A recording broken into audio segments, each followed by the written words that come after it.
안녕하세요. 파톡입니다. 이번 시간에는 많은 분들이 좀 관심을 가지셨던 MBC 오은영 리포트 결혼지옥의 조교 부부 사연 있잖아요. 관련 자료랑 방송 내용을 바탕으로 좀 깊이 들어가 보려고 해요. 특히 그 남편분이 왜 그렇게까지 아내를 통제하게 됐는지, 그리고 오은영 박사님의 접근 방식이 왜 좀 특별하게 다가왔는지 그 부분을 중심으로 한번 파헤쳐보겠습니다. 방송 보신 분들은 아시겠지만 남편분이 아내분한테 진짜 거의 모든 걸 지시하고 확인하잖아요. 식사 메뉴 정하는 것부터 아이 돌보는 방식, 심지어는 냉장고 안까지 매일 검사를 한다니? 아니 5년째 냉장고 검사라니. 이거 완전 냉장고 국정감사 아닌가요? 남편분 입장은 그거였죠. 아내가 꼼꼼하지 못하다. 예전에 유통기한 지난 음식을 아이한테 먹인 적이 있어서 어쩔 수 없다. 이런 심지어 새벽에 아내가 수요하다? 잠깐 졸았다고 왜 자냐고 다그치고. 그 장면은 저도 보면서 좀 놀랐거든요. 네, 맞아요. 그 표면적으로는 남편이 아내의 어떤 실수를 바로 잡으려는 것처럼 보일 수 있죠. 하지만 그 이면을 들여다보면 아내는 남편 앞에서는 엄청 위축돼서 말도 잘 못해요. 근데 혼자 있을 때는 휴대폰 메모장에 막 남편에 대한 분노를 적거나 길 가다가 다른 사람한테 막 욕설을 하기도 하고 완전히 다른 모습이죠. 이건 엄청난 스트레스 그리고 또 우울증 상을 시사하는 그런 중요한 신호라고 볼 수 있습니다. 아내가 사는 게 고통이다, 죽고 싶다 이런 말까지 하는데 남편은 아내를 불량품이라고까지 불렀잖아요. 진짜 듣기만 해도 좀 마음이 아픈데 도대체 이 갈등의 진짜 원인이 뭘까? 특히 남편이 왜 이렇게까지 변했을까? 이게 정말 중요한 포인트 같아요. 네, 바로 그 지점을 오은영 박사님이 정말 날카롭게 보셨어요. 여러 자료를 종합해보면 이 부부에게는 첫째례가 있잖아요. 그 아이가 자폐 스펙트럼 장애 진단을 받았다는 사실이 결정적인 것 같습니다. 자폐 스펙트럼이라는 게 사실 사회적인 소통이나 상호작용에 어려움이 있고 좀 제한적이고 반복적인 행동을 보이는 그런 신경 발달 장애인데요. 남편 입장에서는 이 문제를 어떻게든 막 해결하고 싶었을 거예요. 근데 현실적으로 아이의 장애라는 게 쉽게 해결되는 문제가 아니잖아요. 거기서 오는 깊은 좌절감, 무력감, 이런 것들이 아내에 대한 과도한 통제나 비난으로 좀 잘못 표출된 게 아닌가 싶어요.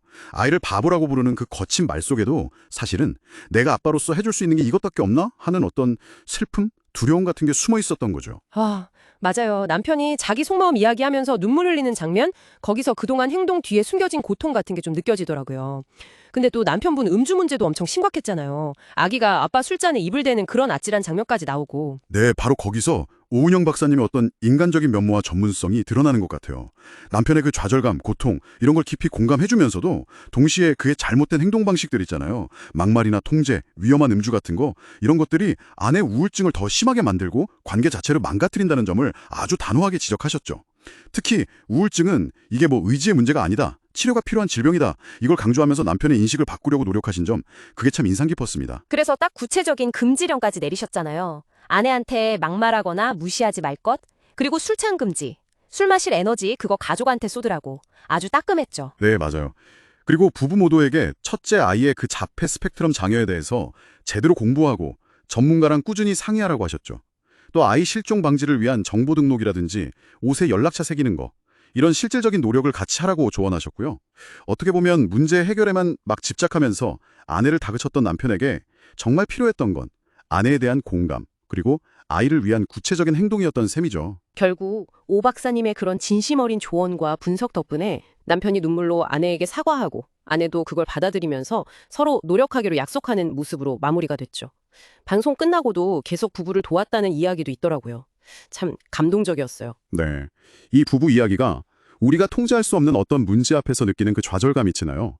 그게 한 사람을 얼마나 왜곡된 방식으로 행동하게 만들 수 있는지 또 그게 다른 사람을 얼마나 깊은 고통 속으로 밀어넣을 수 있는지를 잘 보여주는 것 같아요. 여러분은 이 이야기를 보면서 어떤 생각을 하셨을지 궁금하네요. 어쩌면 우리 관계 속에서도 말하지 못하고 쌓여가는 그런 고통들이 서로에게 상처를 주고 있지는 않은지 한 번쯤 돌아보는 계기가 되었으면 좋겠습니다. 저희가 준비한 심층 분석은 여기까지입니다. 내용이 유익하셨다면 구독과 좋아요 꼭 부탁드리고요. 다음에도 여러분의 지적 호기심을 확 채워드릴 흥미로운 분석으로 다시 찾아뵙겠습니다. 감사합니다.